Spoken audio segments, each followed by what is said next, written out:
Sang Buddha berbicara, sutra kasih yang mendalam dari orang tua sulit untuk membalasnya.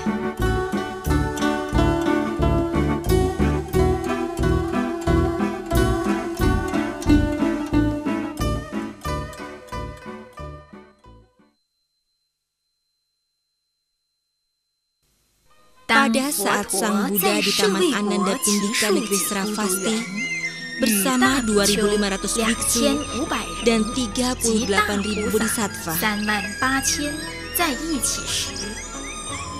Pada suatu hari Sang Buddha beserta murid-muridnya berjalan ke selatan. Tiba-tiba melihat ada tulang belulang di pinggir jalan.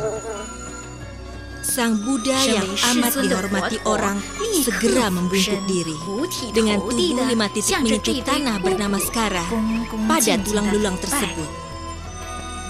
Tindakan Sang Buddha membuat murid-muridnya menjadi bingung. Mengapa Sang Buddha mau melakukan hal tersebut? Biksu Ananda beranjali dan bertanya pada Sang Buddha. Maha Guru, Anda adalah guru besar negeri Loka. Pemimpin dari segala makhluk menjadi panutan bagi setiap insan. Kami semua senantiasa mencintai. Harap Sang Buddha memberitahukan kami dikarenakan jodoh dan alasan apa sehingga perlu menghormati pada tulang belulang. Sang Buddha berkata dengan suara penuh belas asih. Ananda, pertanyaanmu sangat bagus. Meski kalian semua adalah murid-muridku, telah lepas dari kehidupan duniawi cukup lama. Tetapi ada beberapa hal kalian masih belum memahaminya. Tulang belulang ini mungkin adalah tulang leluhur kita, ataupun orang tua kita yang telah berkali-kali reinkarnasi. Ananda, sebagai anak, mana mungkin tidak menghormati orang tuanya. Karena inilah sehingga aku memberi hormat sepantasnya. Sang Buddha lalu meneruskannya. Ananda, sekarang tolong pisahkan tulang-tulang ini menjadi 2 tumpukan. Bila tulang ini milik laki-laki, warnanya lebih putih dan masanya lebih berat. Bila tulang itu milik perempuan, warnanya lebih hitam, masanya pun lebih ringan. Biksu Ananda pun bertanya lagi. Maha Guru, saya jadi tidak mengerti. Lelaki dan perempuan semasa hidup pakaiannya berbeda. Lelaki mengenakan topi dan baju terusan, dilengkapi dengan tali pinggang dan sepatu panjang pakaian rapi. Sekali lihat sudah tahu adalah seorang lelaki. Perempuan semasa hidup suka berdandan, pakai wewangian pada tubuh. Dari dandanan seperti ini, terlihat adalah seorang perempuan. Tetapi lelaki maupun perempuan setelah meninggal hanya tersisa tulang. Tidak ada bedanya. Bagaimana cara membedakannya? Sang Buddha dengan tekanan suara lebih berat memberitahu Ananda. Bila lelaki semasa hidup sering keluar masuk wihara, mendengarkan pembabaran Dharma Sila, menghormati Sang Buddha, Dharma dan Sangha, juga sering melafalkan nama Buddha berdasarkan jodoh baik ini. Setelah meninggal, tulangnya berwarna putih seperti giok dan berat. Bila perempuan semasa hidupnya hanya memikirkan cinta, tidak mendengarkan pembabaran Dharma, dan bernama Sara, dan hanya melahirkan anak-anak sebagai kewajibannya, menyusui anak dengan air susu ibu. Susu ibu berasal dari darah di tubuh. Mengasuh seorang anak harus mengorbankan susu ibu lebih dari 800 liter. Bagaimana mungkin tubuh ibu tidak menjadi kurus dan lemah? Sehingga setelah perempuan meninggal, warna tulangnya menjadi kehitaman, masanya pun jauh lebih ringan. Ananda setelah mendengarkannya, hatinya sakit seolah diiris pisau. Tanpa terasa menetes air mata, dengan sedih berkata, Maha Guru, Budi baik seorang ibu, bagaimana baru bisa dibalas? Sang Buddha berkata kepada Ananda, kalian dengarkanlah dengan baik. Seorang ibu yang mengandung harus melalui 10 bulan, yang bisa dikatakan sangat menderita. Pada awal bulan pertama, nyawa kecil ibarat embun di atas rumput, belum aman, sangat lemah. Hal yang melekat di pagi hari mungkin menghilang pada sore hari. Pada bulan kedua, seperti minyak yang membeku. Pada bulan ketiga, bentuknya seperti gumpalan darah yang beku. Pada bulan keempat, bayi barulah berbentuk seperti manusia. Saat ibu hamil di bulan kelima, organ yang penting pada bayi terbentuk. Kepala, kedua tangan, dan kaki mulai terbentuk. Pada bulan ke-6, bayi di kandungan ke-6 inderanya telah lengkap.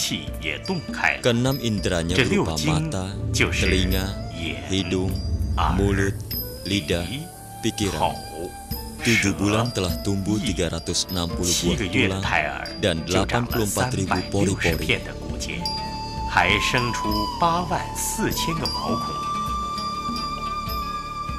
Pada bulan ke-8, otak pada bayi telah tumbuh sempurna.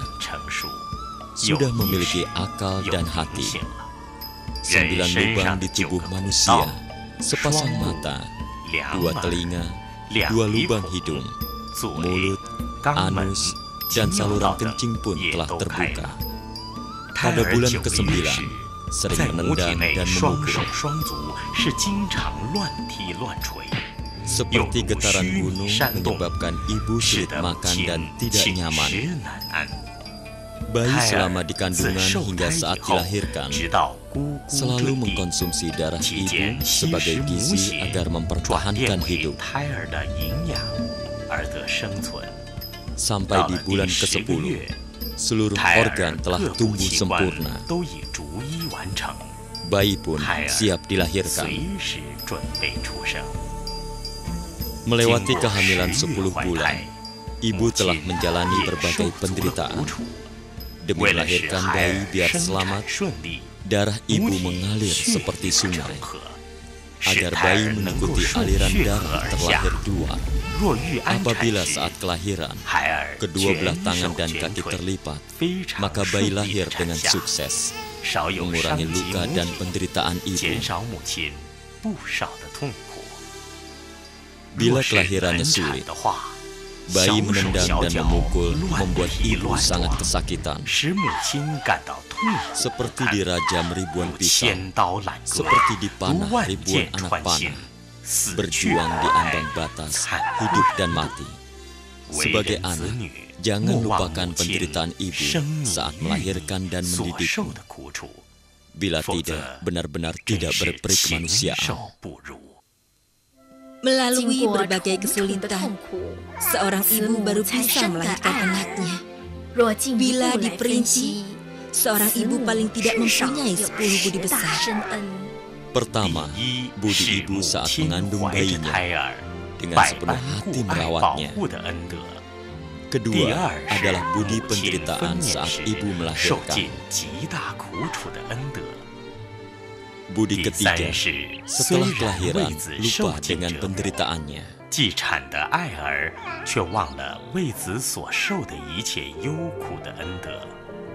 Keempat, selalu memenuhi kebutuhan gizi anak dengan memberikan makanan terbaik.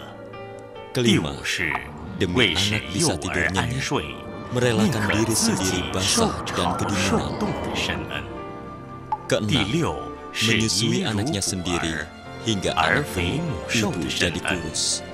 Ketujuh, demi menjaga kebersihan tubuh anaknya, merelakan tangannya jadi kotor, kulit jadi kasar dan pecah-pecah. Kedelapan, budi ibu yang rela menanggung rindu dan sepi saat anaknya pergi jauh.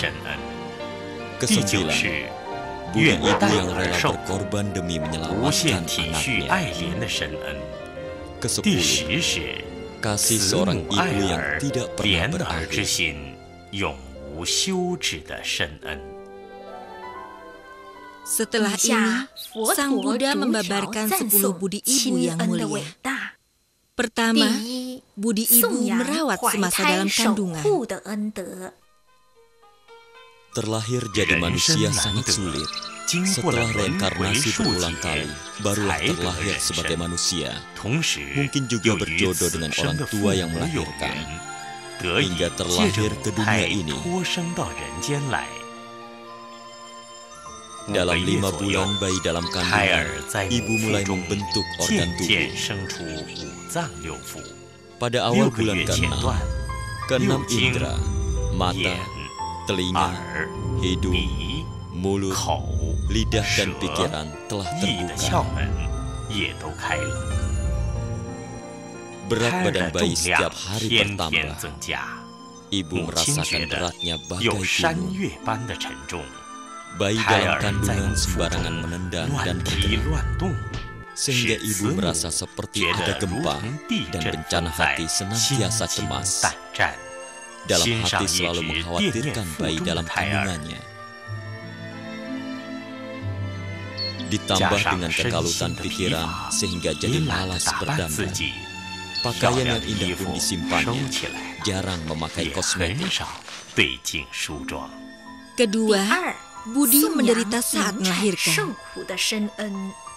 Setelah menjalani 10 bulan masa kehamilan, di akhir masa kehamilan, ibu seolah-olah menderita penyakit yang berat.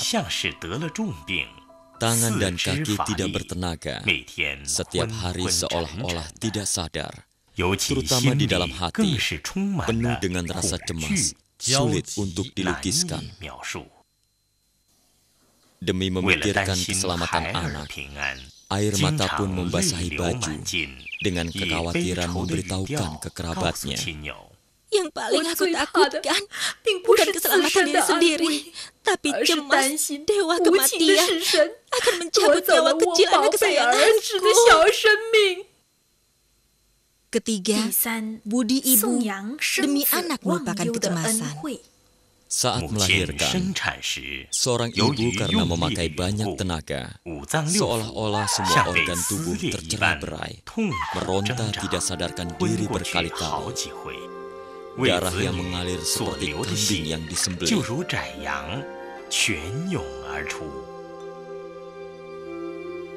Ibu yang telah lolos dari maut dan masih bertahan hidup ini, begitu sadar. Hal pertama yang ditanya adalah keselamatan anaknya.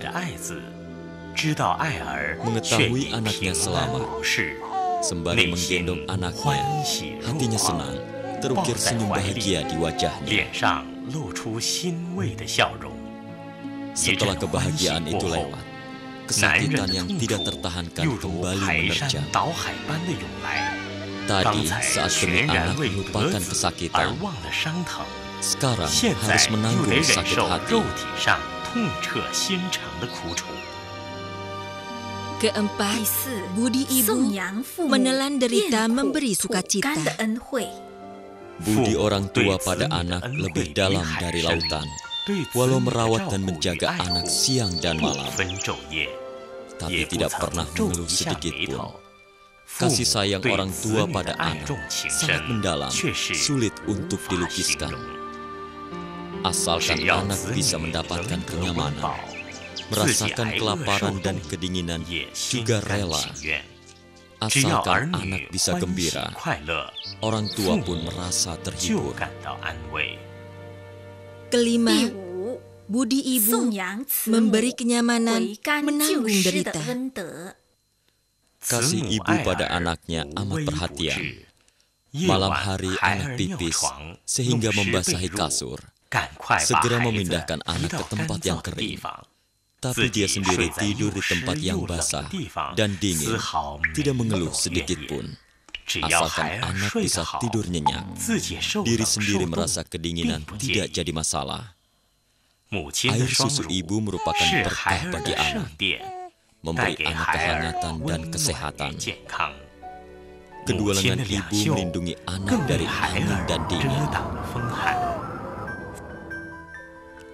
Orang tua demi menjaga anaknya, makan tidak enak, tidur pun tidak nyenyak, selalu mengusahakan agar anaknya gembira. Asalkan anaknya bisa tidur nyenyak dan cepat tumbuh dewasa, ibu sudah merasa puas dan tidak ada permintaan lain lagi. Keenam, budi ibu merawat dan mendidik. Budi ibu seluas daratan, menghidupi puluhan ribu makhluk. Budi ayah seperti langit yang senantiasa menghangatkan seluruh makhluk. Kasih sayang ayah dan ibu pada anak semua sama. Budi ayah dan ibu adalah sama. Asalkan kamu adalah anak ayah dan ibu, biarpun buruk rupa, mereka tidak akan pernah mencela, juga tidak akan dimusuhi. Biarpun kaki tanganmu cacat, mereka tidak akan membenci. Sebaliknya, malah akan lebih sayang dan menjagamu. Karena kamu adalah anak kesayangan orang tua. Kasih sayang orang tua sangat mengharukan. Budi orang tua sungguh mulia. Ketujuh, budi ibu membersihkan kotoran. Ibu yang awalnya sangat cantik, wajah yang terawat dan cerah, pikiran pun segar dan bersemangat. Alisnya pun melengkung indah, wajah yang merona merah, bagai musim semi yang indah. Tetapi setelah beberapa saat kelelahan demi merawat anak, wajah yang terawat pun menjadi berkeriput. Sepasang tangan yang halus karena seringkali membersihkan kotoran anak menjadi kasar dan penuh luka. Hati ibu yang patut dikasihi dan dihormati, demi anak mengorbankan masa mudanya yang berharga, hingga raut wajah terlihat kusam dan tua. Kedelapan, budi ibu menanggung rindu kala anak pergi jauh. Kematian orang tercinta adalah penderitaan yang sulit ditanggung. Sakitnya bagaikan hati yang patah. Seperti saat anak pergi jauh meninggalkan kampung halaman, bisa membuat ibu merasakan hati luka yang sangat perih. Anak yang pergi jauh terpisah meninggalkan kampung halaman. Orang tua sepanjang hari berdoa, memohon perlindungan Buddha.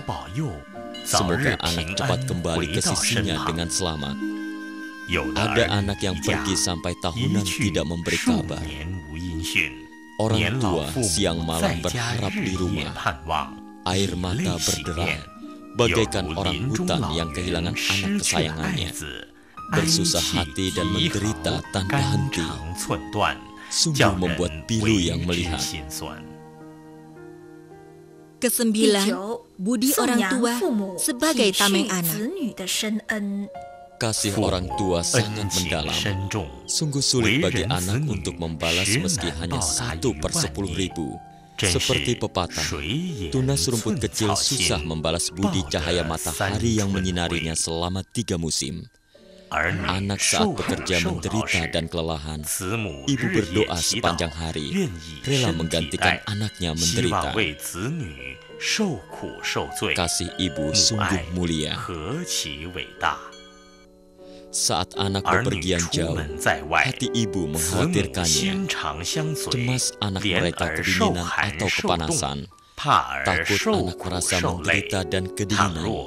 Bila mengetahui anaknya meski menderita sedikit saja, ibu tidak akan bisa tidur nyenyak, hati pun cemas.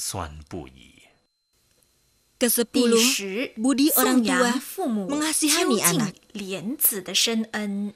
Kasih orang tua ibarat sinar matahari dan bulan, selamanya menerangi dunia ini. Dalam hati selalu memikirkan anak-anaknya.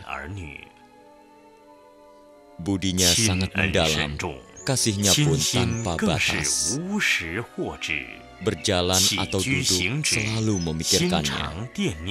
Di rumah maupun dalam perjalanan, selalu terpikir dalam hati. Biarpun orang tua berusia 100 tahun, masih saja mengasihi anaknya yang telah berusia 80 tahun. Dikatakan, budi orang tua bisa habis, kecuali kematian memisahkan. Setelah Sang Buddha selesai membabarkan 10 budi orang tua, lalu memberitahu Ananda juga murid lainnya. Saya melihat begitu banyak makhluk, meski ada beberapa sejak lahir cukup bijaksana.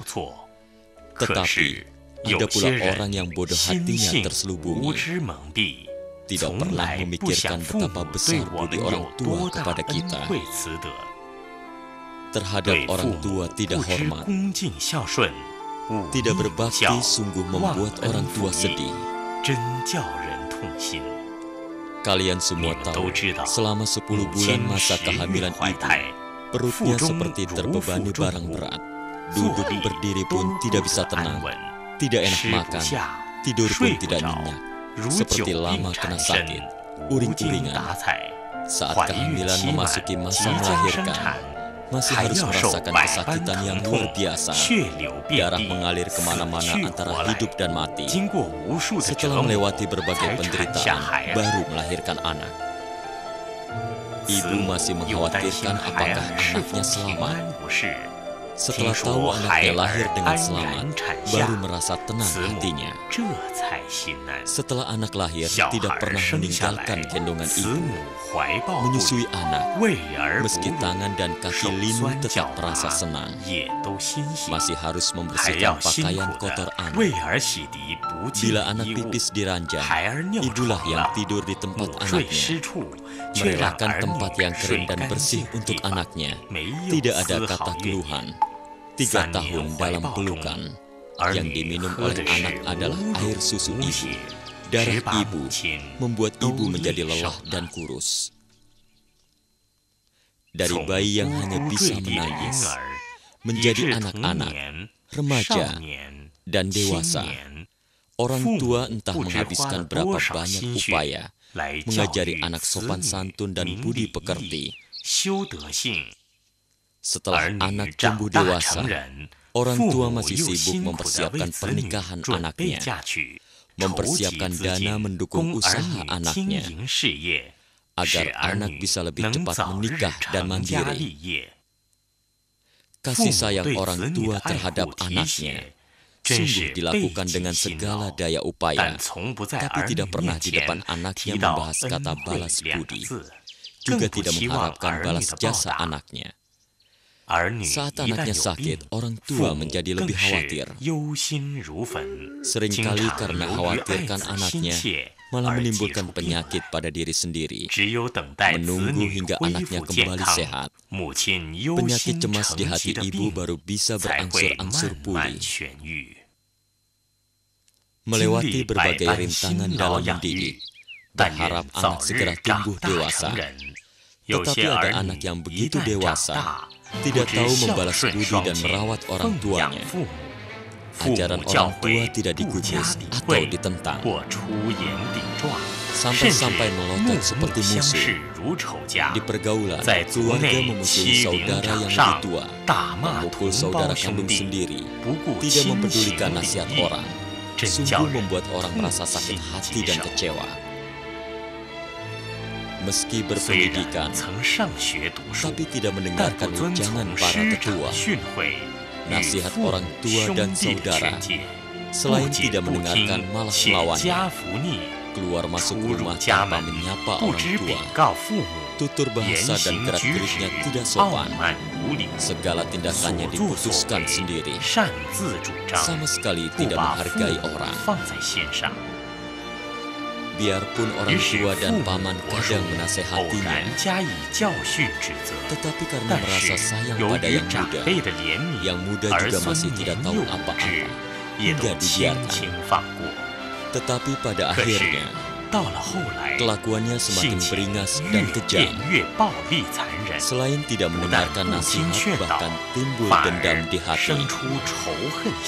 Akhirnya meninggalkan sanak saudara dan teman baik, malah bergaul dengan orang yang jahat dan merugikan.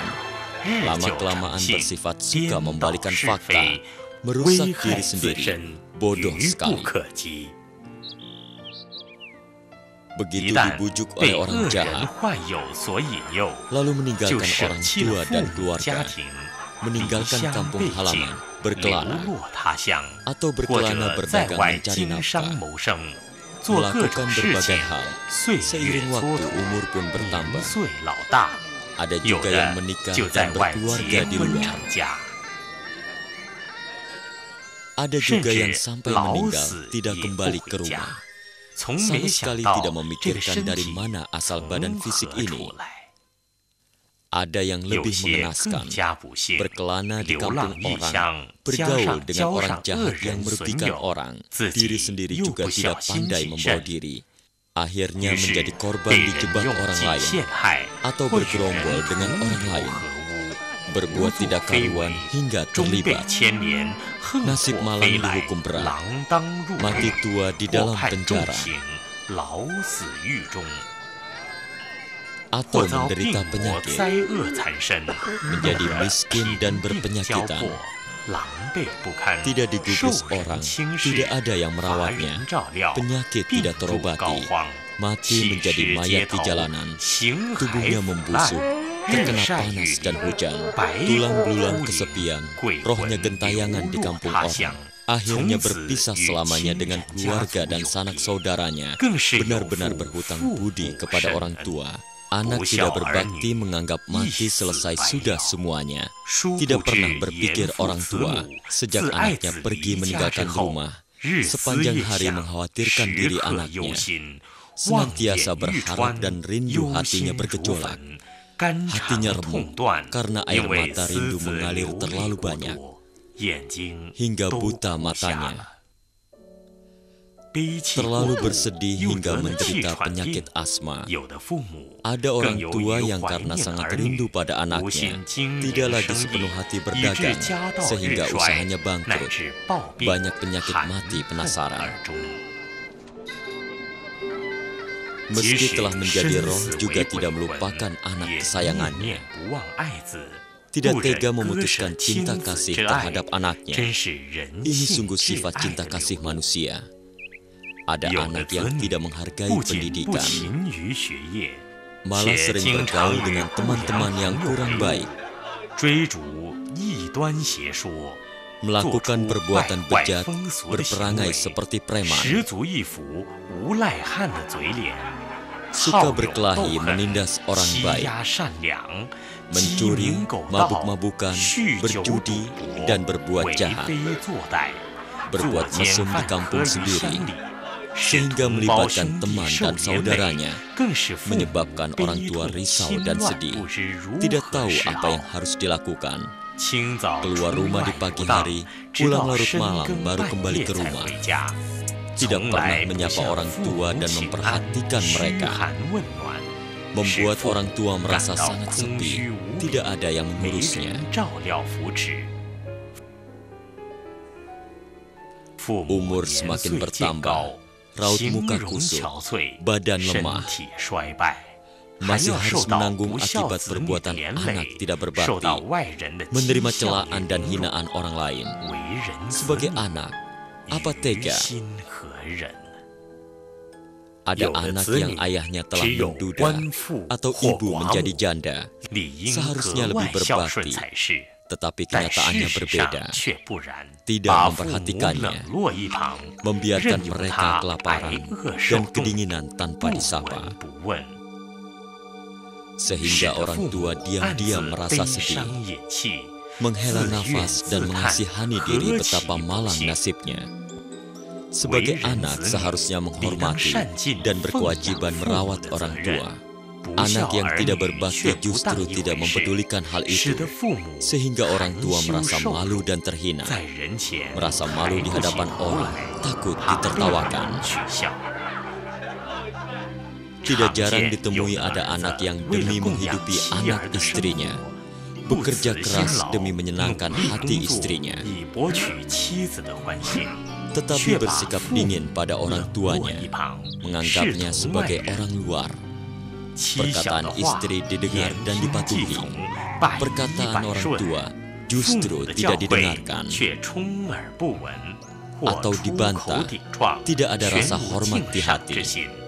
Sungguh menyakitkan hati orang tua. Ada anak perempuan yang sebelum menikah masih mengerti berbakti pada orang tua, tetapi begitu menikah menjadi tidak berbakti. Orang tua hanya mengatakan beberapa kata, dalam hatinya langsung merasa kesal. Mendapat amarah dan pukulan dari suami diterima dengan hati rela. Bersikap sangat baik terhadap keluarga suami, terhadap sanak keluarganya juga sangat menyayangi. Tapi terhadap orang tua kandungnya sendiri, renggang hubungannya sungguh menyakitkan.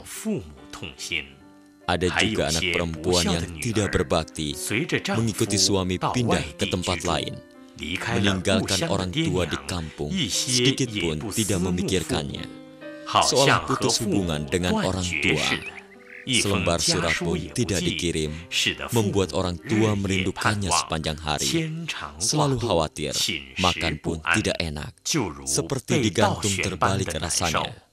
Rindu orang tua terhadap anaknya tidak ada akhirnya. Kasih sayang orang tua pada anaknya sungguh mengagumkan dan tidak terbatas. Sungguh sulit digambarkan.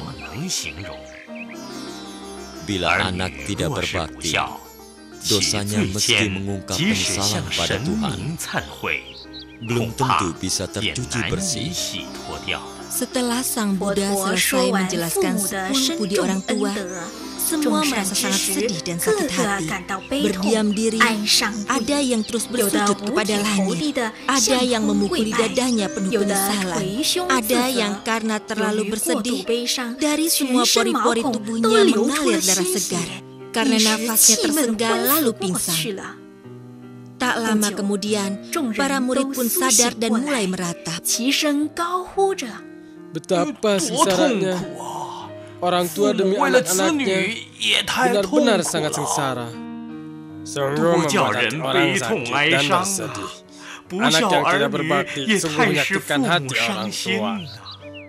Coba kita berpikir kembali, dulu kita orang yang berdosa. Saat itu kita seperti dewa malam, berkeliaran dari timur dan barat, melewati hidup dengan nikmat, tidak pernah terpikirkan betapa besar dosa diri sendiri. Setelah mendengarkan penjelasan Sang Buddha, seolah bangun dari mimpi, sungguh-sungguh menyesali perbuatan masa lampau, memikirkan diri yang tidak berbakti ini. Sungguh, hati menjadi remuk, badan seperti terbakar. Mohon kepada Maha Guru, kasihanilah kita yang bodoh ini. Berilah kesempatan untuk bertobat. Mohon beritahu dengan cara apa baru bisa membalas budi orang tua. Sang Buddha memakai 8 cara unik untuk menjelaskan pada murid-muridnya. Kalian tahu budi orang tua demikian luhur. Sekarang saya akan jelaskan pada kalian. Bila ada seseorang di sisi kiri memikul ayahnya, di sisi kanan juga memikul ibunya, berjalan mengelilingi gunung Sumi, pikulannya membuat kulit dan daging terluka, hingga tembus ke tulang tapi tidak mengeluh. Darah segar mengalir membasahi mata kaki. Dengan cara begitu, setelah miliaran kalpa, tetap tidak dapat membalas budi orang tua. Bila ada orang lahir pada masa penuh bencana, demi tidak membiarkan orang tua kelaparan, memotong daging yang ada di tubuhnya, dipotong tipis-tipis untuk makan orang tua. Meski ada hati berbakti seperti ini, setelah miliaran tahun, tetap saja sulit untuk membalas budi orang tua. Bila ada seseorang demi memohon kedamaian dan panjang umur bagi orang tua, mencolok matanya sendiri untuk dipersembahkan pada Buddha, demikian setelah melalui miliaran kalpa, tetap belum bisa membalas 1/10.000 budi orang tua. Bila ada seseorang demi orang tuanya menggunakan pahat untuk mengorek hatinya, hingga darah mengalir membasahi bumi, tidak takut akan semua penderitaan ini. Hal ini setelah dilakukan hingga miliaran kalpa, masih belum bisa membalas budi orang tua. Bila ada anak yang demi orang tuanya rela menerima tusukan ribuan pisau tajam dan panah, serentak dihujamkan pada tubuhnya sendiri, menghujam dari segala arah hingga miliaran kalpa, masih belum bisa membalas budi orang tua. Bila ada seseorang demi memohon kedamaian dan usia panjang bagi orang tuanya, membakar tubuhnya sendiri untuk menyalakan pelita bagi Buddha, tetap saja, meski dilakukan miliaran kalpa, tetap saja tidak dapat membalas budi orang tua. Bila ada orang yang demi membalas derita orang tua, bekerja keras hingga daging dan tulangnya hancur, meski dilakukan hingga berkalpa-kalpa, tetap belum bisa membalas budi orang tua. Bila ada seseorang yang karena ingin berbakti, mewakili orang tua menelan pil besi yang panas, seluruh tubuh terluka bakar dan hangus. Demikian dilakukan hingga miliaran kalpa, juga belum bisa membalas 1/10.000 budi orang tua. Setelah mendengar penjelasan Sang Buddha mengenai budi orang tua, semua mencucurkan air mata. Hati sakit seolah diiris pisau. Juga tidak tahu bagaimana caranya untuk membalas budi orang tua. Sungguh merasa sangat malu, lalu bertanya pada Sang Buddha. Maha Guru, sekarang kita benar-benar kita adalah orang yang berdosa. Namun tidak tahu harus lakukan apa baru bisa membalas budi orang tua. Sang Buddha melihat semuanya ingin bertobat. Dengan gembira memberitahukannya, bila ingin membalas budi orang tua, minimal melakukan 6 hal demi orang tua. Pertama, menyalin kitab suci ini. Kedua, membaca kitab suci ini. Ketiga, menyesali semua dosa-dosa yang diperbuat. Keempat, senantiasa setulus hati memuja terhadap Triratna. Kelima, harus menerima atas sila.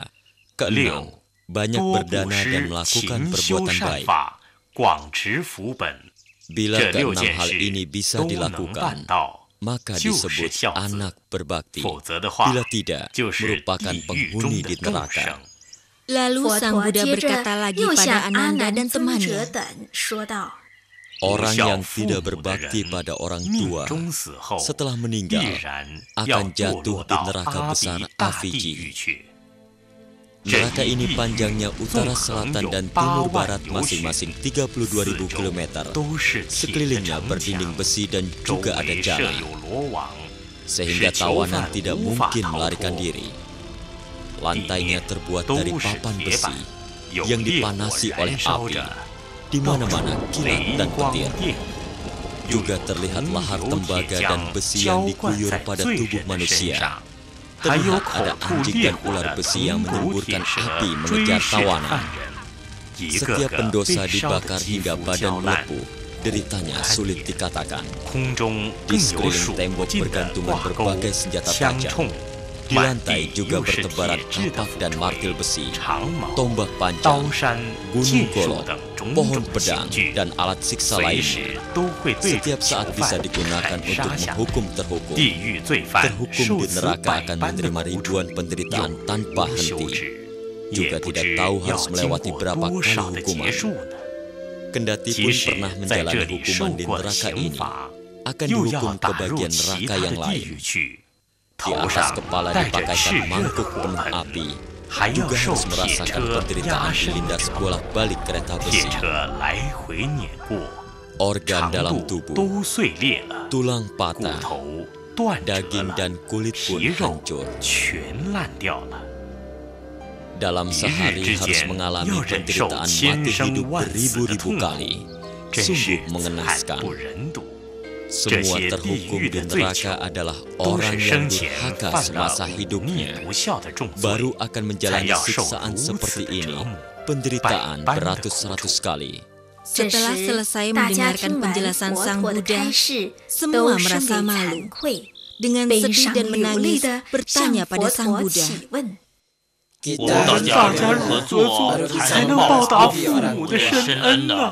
Sang Buddha menjawab, hendak membalas budi orang tua, Cara paling baik adalah dengan mencetak sutra ini. Biarkan sutra ini tersebar luas. Bisa mencetak satu, berarti bisa mendapatkan pahala bertemu satu Buddha. Bila mencetaknya 10 jilid, berarti bisa berkesempatan bertemu 10 Buddha. Begitu seterusnya mencetaknya ratusan, ribuan, puluhan ribu jilid, maka akan bisa bertemu ratusan, ribuan, puluhan ribu Buddha. Bagi yang mencetak sutra ini demi membangkitkan niat baik hati orang, maka para Buddha pun akan sering menyertai di sisinya. Dengan kekuatannya menyokong orang tua dan dirinya terlahir di surga. Merasakan kenikmatan surgawi, tidak perlu jatuh ke neraka dan menderita. Ananda dan para murid lainnya, termasuk 8 naga langit dan Raja Cakravartin dan lain-lain, setelah mendengar penjelasan Sang Buddha, merasa sangat malu dan menyesal. Bulu kuduk di sekujur tubuh merinding. Semuanya dengan perasaan menyesal berikrar pada Sang Buddha. Mulai sekarang hingga masa yang akan datang, meski melewati miliaran kalpa, tulang remuk jadi abu, juga akan menjunjung tinggi ajaran Mahaguru yang mulia. Tidak akan berani berkhianat. Kami rela tidak hanya dicukil hingga panjang lalu dipotong. Biarkan darahnya mengalir seperti sungai. Demikian setelah melalui miliaran kalpa, juga tak akan melanggar ajaran Buddha. Lebih baik saya dilindas oleh roda berpisau, merasakan derita pisau menusuk tulang dan mengiris tubuhku. Juga tidak akan mengingkari ajaran Sang Buddha. Meski dililit oleh jala besi di sekujur tubuh kami, menderita tak tertahankan hingga miliaran kalpa, juga tidak akan mengingkari ajaran Sang Buddha. Lebih baik mengalami siksaan tubuh dengan golok, tubuh dicincang jadi daging cincang, sampai kulit, daging dan tulang di tubuh sulit dikenali, sampai miliaran kalpa, juga tidak akan pernah mengingkari ajaran Sang Buddha. Lalu Ananda bangkit dari duduknya. Dengan hormat berkata kepada Sang Buddha, Mahaguru, sutra ini apa namanya? Supaya mempermudah kami semua mengikuti ajarannya. Sang Buddha lalu memberitahu pada mereka, sutra ini disebut sutra budi orang tua sulit dibalas. Kalian hendaknya senantiasa mengingat dan menyebarkannya. Pada saat itu, Ananda, para murid lain dan 8 naga langit serta lainnya, setelah mendengarkan pembabaran Dharma Sang Buddha, pikiran tersadarkan, hati pun gembira. Setiap orang bertekad selama hidupnya akan menjalankan ajaran Buddha, menjadikan berbakti dan hormat sebagai landasan pekerjaan. Lalu semuanya memberi hormat pada Sang Buddha dan mengundurkan diri.